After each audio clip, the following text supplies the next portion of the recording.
वाल्मीकि रामायण। ऐसा कहा गया है, जो सच ही है, कि रामायण एक आदर्श समाज को दर्शाती है और इसलिए ऐसा मान लिया गया, जो अतर्क सम्मत है, कि यह अवश्य ही एक सर्वथा काल्पनिक समाज को दर्शानी चाहिए। यह तर्क इस विकल्प को अनदेखा कर देता है कि एक वास्तविक समाज को आदर्श रूप में प्रस्तुत किया जा सकता है।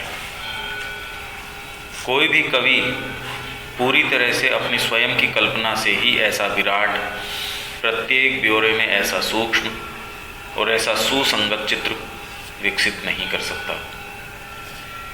कितने भी कवि क्यों न हों, पर घातक विसंगतियों में बिना लड़खड़ाए, चाहे वे विसंगतियां तथ्य संबंधी हों अथवा दृष्टिकोण संबंधी, जैसे कि हम महाभारत को विकृत करती पाते हैं, ऐसा कर ही नहीं सकते थे। वाल्मीकि के युग और उनकी लेखकीय क्षमता पर विचार विमर्श करने का यह स्थान नहीं है।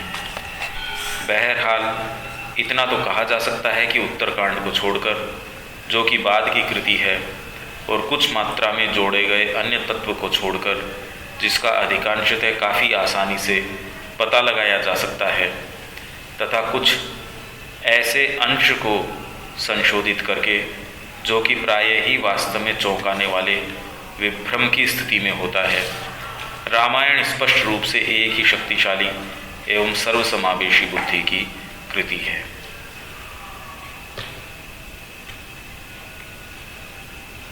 जो बातें हैं, 3, 4, 5 बातें हैं इसमें, तो वो उत्तरकांड तो साफ ही दिख रहा है, वो तो कोई प्रॉब्लम है। और जो चीज़ें हैं उसमें एक तो ये वशिष्ठ का विश्वामित्र का जो है प्रसंग, वो जब जा रहे हैं जनकपुर की तरफ, तो ये बहुत एक्सेसिव है। ऐसा लगता है कि कहीं और भी मैंने तो ध्यान से इसमें देखा नहीं, हो सकता है। बाकी तो एक ही कवि की, जो संस्कृत का शिविर को पूरा कवित्व को जान सकते हैं, एक ही कवि की लिखी हुई एक तो बात नहीं। वाल्मीकि महाभारत का तो कोई पता नहीं है, जो कुछ तो एक का है वेदव्यास का, कुछ दूसरों का है, कई लोग हैं, ज़्यादा गड़बड़ नहीं है, पर जो मेन आदमी है वो महाभारत को शिविर के हिसाब से इसका 1/3 सा ही होगा। वाल्मीकि में ये बात है कि वो उत्तरकांड को छोड़ के मोस्टली ऑथेंटिक है ये कहानी। ये बातें तो हैं अलग। दूसरी बात जो है बेटा, ये इतना आदर्श की वो चीज़ है ना, पर तो लोग कहते हैं काल्पनिक है, तो स्वीमिंग करें ये जरूरी नहीं है। कोई समाज एक्चुअल हो, देखो एक आदमी का अपना गुरु है, दूसरे उसको कैसे देखेंगे, उसकी नज़र दूसरी है। तो आदर्शात्मक नज़रिया जो है वो कोई सो कॉल्ड फैक्चुअल नज़रिए से कमज़ोर नहीं है, अपनी अपनी भावना की रही भावना जैसी। ऐसे लोग थे जो श्रीमती माता जी को बहुत महान विभूति मानते थे, वो सब मानते। दूसरे ऐसे थे जो उनको माँ जगदम्बा साक्षात वो खुद ही। तो अब इसमें आप क्या, ज़्यादातर लोग कहें नहीं भी ये तो एक्सेसिव, ये बात, इसमें आदमी अपनी गर्दन कटा दे। आपको परमात्मा नजर आता है तो एक्सेसिव बात बताई जाएगी, इम्प्रैक्टिकल है वो है। तो इसलिए ये जो है उन्होंने आदर्शात्मक रूप से देखा, चित्रण किया और इतना प्रभावशाली किया कि जो फैक्चुअल डिस्क्रिप्शन हैं वो तो रद्दी के पिटारे में पड़े रहते हैं। ये एनिमेट कर रहा है लोगों को, जगा रखा है, कितना ज़बरदस्त क्रिएशन है वाल्मीकि का, बहुत बड़ा क्रिएशन है। तो उस दृष्टिकोण से तो क्वेश्चनिंग हो नहीं सकती। और वो एक्चुअल था का आदर्श था, ये तो और दृष्टिकोण पर डिपेंड करता है काफी हद तक। अब सवाल ये है कि हिस्टोरिकल था कि नहीं, तो वो तो कोई इम्पोर्टेंट बात तो है नहीं। ये तो बहुत गहरी बात है। चीज रियल होनी चाहिए। वो भौतिक जगत में वैसे हुई नहीं हुई, आज जब हो रही है रामायण तो आज भी रियल है। तो धरती पे उस तरह से हुई या नहीं हुई वो तो इश्यू नहीं है। अब जब हो ही रही है, हर एक आदमी के मन में हो रही है रामायण, तो जबरदस्त चीज है। पर ऐसा नहीं होता तो इसकी इम्पोर्टेंस हिस्टोरिकल तो बहुत चीजें हुई, उनकी क्या इम्पोर्टेंस है, कौन उनको उनके जीवन में कितना प्रभाव है, कुछ नहीं। ये तो बहुत जबरदस्त प्रभावशाली लगता है। ये इश्यू पे अपने जाते नहीं। और इश्यू क्या है, कवित्व शक्ति में श्रीविंद कह रहे हैं कि वाल्मीकि से श्रेष्ठ कवि नहीं है।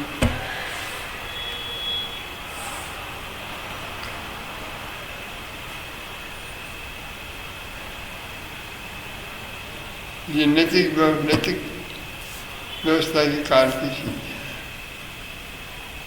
है। महाभारत बौद्धिक कौन सी पहले आई वो तो हो सकते हैं, वाल्मीकि कोई पहले मानते हैं। ज़्यादातर लोग तो अपनी ट्रेडिशन तो यही है।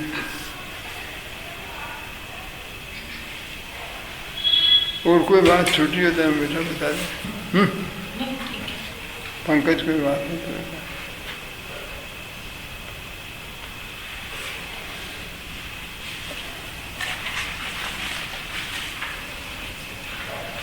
और किसी के मन में कोई बात हो तो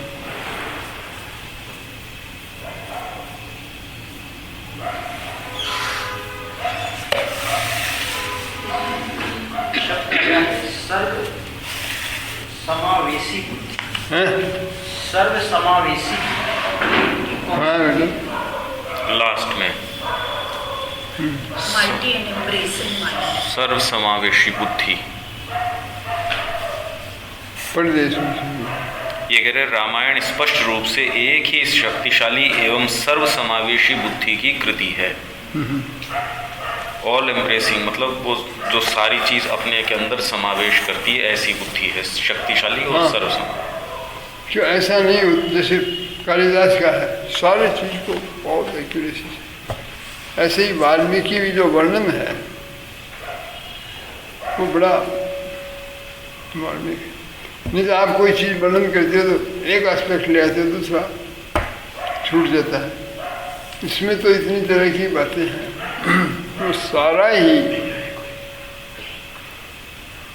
महाभारत में तो सारा थॉट सारी चीज़ें ही हैं, पर ये भी काफ़ी इसकी स्पिरिट जो है वो वास्टनेस की है, एक पर्टिकुलर एस्पेक्ट नहीं है।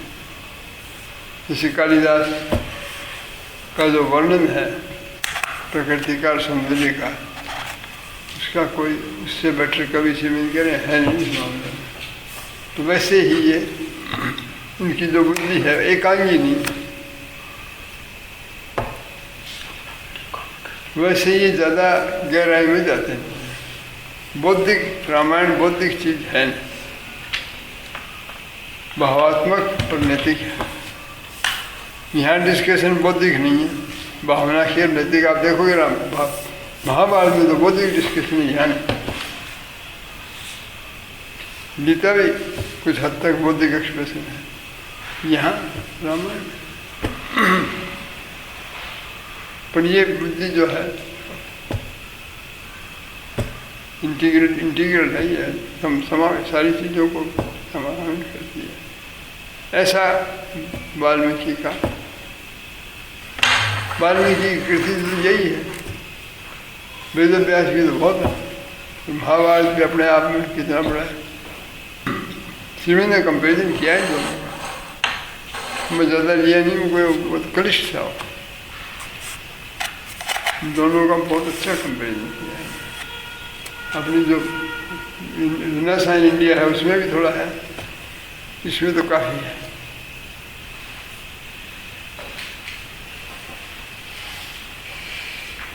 आगे चलो। हिंदू नाट्य कला। हाँ, ये बड़ा भारी।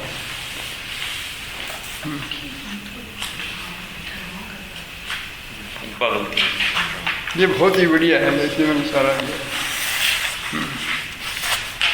हिंदू काव्य शास्त्र का संचालन करने वाला प्रमुख नियम यह है कि वह काव्य जीवन एवं चरित्र को ही मुख्य रूप से या उनके अपने लिए प्रस्तुत करने का प्रयास नहीं करता।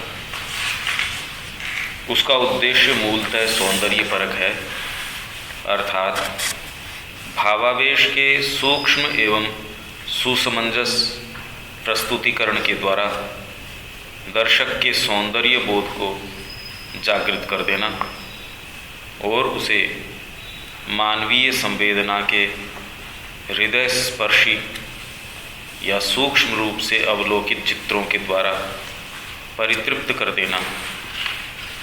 उसने किसी मानव की आत्मा के केश पकड़कर उसे बाहर संत्रास एवं दया तथा भय के तूफान में घसीटने और फिर पूरी तरह भीगी हुई, घायल एवं सिहरती हुई आत्मा को पुनः उसे लौटाने का प्रयास नहीं किया। ये बहुत ज़्यादा जरूरी बेटा, इसमें जा सके। ये क्या करता कर्नाटक का असली पर्पज भी क्या है, वो पूरा भारत पूरा करता है। ये धीरे धीरे तो शुरू कर दे। हिंदू काव्य शास्त्र का संचालन करने वाला प्रमुख नियम यह है कि वह जीवन एवं चरित्र को ही मुख्य रूप से या उनके अपने लिए प्रस्तुत करने का प्रयास नहीं करता। ये तो जीवन का वर्णन है और भगवत चरित्र का वर्णन, उसका प्रयास ये नहीं है। ये तो कोई भी ऐसा आदमी थोड़ा सा भी कैपेसिटी लैंग्वेज की वो कर सकता है, उनका प्रयास ये नहीं है। और वो जो ये काम करते हैं वो दूसरा कर नहीं सकता। इसलिए पश्चिम के साइड में बड़े से बड़े कवि हो, बड़ी ये काम वो नहीं कर सकते, क्योंकि उनके बस की बात है। इसके लिए बहुत गहराई चाहिए। तो हिंदू जो साहित्य है, पर्टिकुलर वो ये काम करती है, उसको इतनी सेंसिटिव रूप से आपके उनके अच्छे भावों को जगा देती है। जो आप शेक्सपियर के नाटकों में देखो, उनमें देखो कितना बकवास है, उसकी वो कला और वो सब चीज़ें पेनिट्रेटिंग इनसाइड है राइटर का, तो बहुत बहुत ही दुखद विडम्बना, सारा बहुत ही खराब है। आपको पश्चिम की खास बात यही है, वो आपको उसी में स्नान कराते हैं, महान गंदगी है। ये बात अपने करेंगे अभी आगे चलो। हाँ, उसका उद्देश्य मूलतः सौंदर्यपरक है। सौंदर्यपरक है, एस्थेटिक है। एस्थेटिक क्या है? अब आप देखिए, सौंदर्यपरक की थोड़ी सी अपने बात करें, क्योंकि जब हम पशु से आगे चलते हैं, जब मनुष्यता की तरफ हमारा माइंड आता है, तो पहली जो दो चीज़ें हैं वो है एस्थेटिक, मतलब सौंदर्यपरक, और फिर नैतिक, एथिकल या मोरल, है ना। ये दो चीज़ें जानवरों में एग्जिस्ट नहीं कर सकती। उनमें स्पॉन्टेनिटी है, जानवर अपने आप में डिवाइन है। टाइगर बड़ा डिवाइन, अपने आप को करेगा, वो तो उसकी वृत्ति है, वैसे शिकार करेगा, वो करेगा। उसमें इनहेरेंट जानवरों में वो कैलकुलेशन चीपनेस वो नहीं है, डिविनिटी है, उसको एक्सप्रेस करेगा, वो ठीक है। इसीलिए वेजिटेबल किंगडम में हमें कितना सुंदर मिलता है कि वो अपना हार्मनी में है, उसको एक्सप्रेस किया। फ्लावर है, वो अपना स्माइल करने के लिए स्माइल करेगा, आपको कर देगा। से उड़ेलता रहता है अपने आप को। तो वो एक सर्टेन लेवल की चीज़ है। जब आप मनुष्य के लेवल पर आते हैं तो ये सौंदर्य परखता शिवेंद्र ने इसके अलग अलग लेवल बताए। बेटा नेशनल वैल्यू ऑफ आर्ट में है ना, एक तो है भौतिक सौंदर्य, चीजें साफ सफाई, इससे बड़ा क्या आएगा?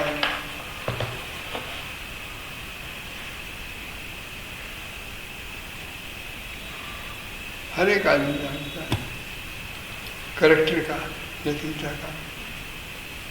एक तो बहुत सुंदर आश्रम सारा है पर नैतिकता कुछ है नहीं।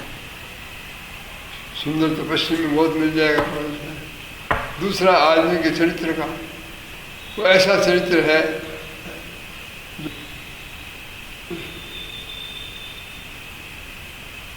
बहुत, उस सुंदरता के लिए आंखें चाहिए थोड़ी। ये सौंदर्य हायर कैटेगरी का है। आपका चरित्र, आपकी भावनाएं, वो सौंदर्य फिर और आगे बढ़ता है। इंटेलेक्चुअल जो है उस दृष्टिकोण से जाओ, और फिर सबसे सौंदर्य है आध्यात्मिक दृष्टिकोण। आप जब परमात्मा का विजन उसका करते हैं तो भारत की कला तो है उस सौंदर्य को नीचे उतार। वैसे भी भारत में भौतिक सौंदर्य तो था पर उससे भी ज़्यादा चरित्र का, आपका करेक्टर ऐसा है। तो आप देखिए तुलसीदास जी ने जो उसका फिजिकल ब्यूटी का वर्णन करके थोड़े प्रभावित किया है उनके भाव तो उस पक्ष का, और फिर आध्यात्मिक पक्ष का। आप भरत जी का देखो, तुलसीदास जी ने कितना सूक्ष्म रूप से, भरत जी जब आए अपने मामा के घर से, तो आए तो उनको कुछ हटपटा, बहुत तकलीफ हो रही थी अंदर। तो जब उनकी माँ ने बताया कि भाई ये सब मैं तो ठीक कर लिया था, अपने जरा से गड़बड़ हो गई, राजा चले गए, तो बहुत ज़्यादा परेशान हुए। अरे मेरा पिताजी चले गए, बहुत दुख हुआ उनको।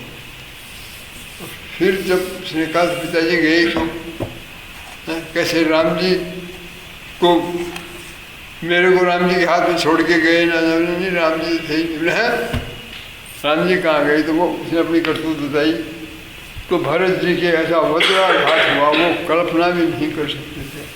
और इस एपरेंटली काज क्या है कि भरत को राज चाहिए। तो उनका पहला कंसर्न ये था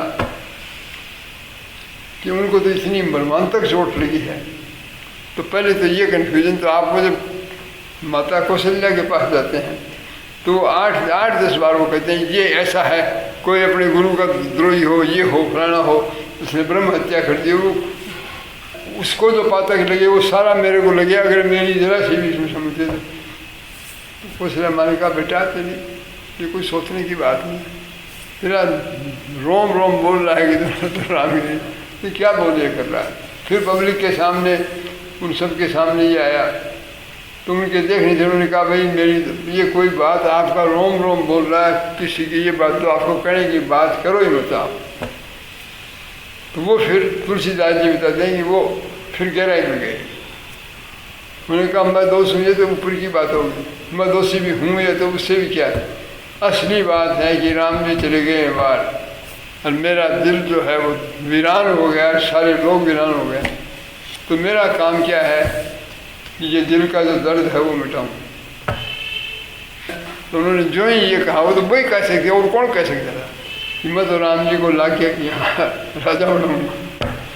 तो सारे जो मरे हुए थे, जैसे बता दें उनके वियोग में ये क्या हो गया, इससे सब मरे हुए थे, सारे के सारे मतलब जैसे मंत्र बोल के मरे हुए को खड़ा कर, सबको खड़ा कर दिया, सारे खड़े हो गए। और गुरु वशिष्ठ जी वो तो बड़े महान थे, वो इतने प्रभावित हुए, उन्होंने कहा भाई भरत अब तेरी बात क्यों, बोले मैं गुरु जी की बात, उन्होंने कहा था राजा वो सब मैं तोड़ गई कर। उन्होंने कहा अरे तू जो कह रहा वो ही सही है, मेरी तो बुद्धि अब भरत के बस में हो गई, बोले मैं तो और कोई सोच नहीं सकता। सारे लोग चल पड़े। अब वहाँ जाके कहीं में उठ पटा, आखिर में जब राम जी को उन्होंने कहा कि राम भरत जो कहे वो करना ही मेरे हिसाब से सबसे बढ़िया है। तो राम जी बोले मुझे सबसे बड़ी प्रसन्नता ये है कि मेरे भाई के ऊपर गुरु जी की ऐसी कृपा है, तो वो ये बात करेंगे तो इससे बढ़िया मुझे क्या लग सकता है। बहुत अच्छा है, बहुत अच्छा है। तो उन्होंने अपने योगी जो बात उन्होंने कहा, अब गुरु जी ने भी कह दिया और बाकी क्या रहा। तो बहुत मेरे पास तो कुछ नहीं, बात क्या है भरत अब तू बता दे मुझे क्या करना, मैं तो वही करूँगा बस। इस सीधी सी तुलसीदास जी के तो इस तरह का लबलब किया, वाल्मीकि में तो ऐसे नहीं है ज़्यादा, पर ये तुलसीदास जी जो लाए हैं सामने, अब आप उनको देखो उनका मोड़। अब भरत जी और गहराई में गए, उनके लगा यार पहले तो मैंने ये कोशिश करी कि भाई मेरा इसमें समझ नहीं थी, वो तो सच्ची बात थी। फिर जब मेरे मन में बड़ी चोट लगी तो उसको मिटाने के लिए मैं इनको लाके ये करने के लगा। मैं तो केंद्रित तो अपने आप पर ही हूँ, ये सब सांग भर के आ गया, इनको दबा रहा हूँ। अरे इनके भी कोई पर्पज होगा, कोई बात होगी, मुझे ये तो पूछने, मैंने तो पूछने की भी नहीं उचित समझेगी आप क्या चाहते हो। ये तो कोई प्रेम का तकाजा ही तो नहीं। तो वो बोले बहुत अच्छा होगा आप चलोगे तो, पर मैं तो वो करना चाहता हूँ तो आप, मेरा कर्तव्य तो वो है कि आपकी रजा है उसके हिसाब से मैं काम करूँ। अब आप देखो तुलसीदास जी कहाँ आके लाके हम फंस जाते हैं इन चीज़ में। और फिर राम जी का उन्होंने जब कहा तो वो यहाँ तक आ गए थे, भरत जी ये कर तो रहे थे पर उनका प्रेम इतना था कि उनका चूर चूर हो रहा था। उन्होंने कहा मेरे को खड़ा तो दे दो, पर अगर आप एक दिन भी देर हुआ तो मेरे को जिंदा नहीं पाओगे। ये कह के वो वापस आ गए। अब उन्होंने कितना चित्र किया। अब आप देखिए कितनी बड़ी भावनाओं को, कितनी बड़ी चीज़ों को उन्होंने जगा दिया है। आज तक देश जो है उनसे प्रेरणा लेता आया है, वो सब कुछ करता आया है। कितनी बड़ी साहित्य में आप देखो कितना आदमी के मन में श्रद्धा। ऐसे ही जब लक्ष्मण जी आए क्या सब कुछ इस जीवन की उसकी सबकी त्याग के ऐसा आदमी आया जो सब कुछ करके सामने आ गया, इसको तो कोई मतलब नहीं। ये सारे आदर्श ये क्या है, आपको कितना अंदर से आनंद आएगा। जो आदमी साहित्य का मतलब क्या है कि आपके लिए अंदर के वो स्रोत खोलना, क्योंकि जीवन की जो रियलिटीज है वो इतनी बम्बार्डमेंट करती है हमारे ऊपर। हम अपनी कामनाएं, इच्छाएं, सुख दुख इनसे इतने आच्छादित रहते हैं, ये बात नहीं मिल पाती। साहित्य में है वो एक फार रिमूव्ड है, वो चोट फेट आपके आ नहीं रही है, आपके वो एक्चुअल फिजिकल वो नहीं, तो आप उसको इससे ऊपर उठ के उसका पूरा आनंद। तो भारत के साहित्य का पर्पज क्या है। पश्चिम का साहित्य हो तो उसमें इतना सारे और आखिरी में साढ़े की दुर्दशा में वो मर गया है, ये हो गया, वो इसमें वही आएगी। हिंदुस्तान में दुखांतक नहीं है कोई, सब सुखांतक है। क्योंकि अरे दुख से जो इसको और साहित्य में माने का लाने की क्या जरूरत है। इतना वल्गर लाइफ है, इतनी गंदगी फैली हुई है, साहित्य में भी इसको ला के कर रहे हो। मान लो ये क्या बकवास है। भारत का साहित्य ये नहीं करता, वो आपकी बातों को ऊपर उठाता है, आपको वो आनंद देता है जो आपको यूँ नहीं मिलता। और ये आनंद अगर आदमी को मिलता है, तुलसीदास जी का एक्सप्रेशन है डिवोशन का। तो हर एक आदमी के मन में डिवोशन की भूख है, पर डिवोट किसको करे, ऐसा कोई बड़ी चीज़ मिलती नहीं उनको। बाहर से तो मिलती नहीं, अंदर का ओपनिंग नहीं। तो ये इतना बड़ा डिवोशन है, इसके कारण से, इस वर्णन के कारण से कितना लोग उसको अप्रोच करते हैं। ये कोई समझता नहीं। अरे कहानी तो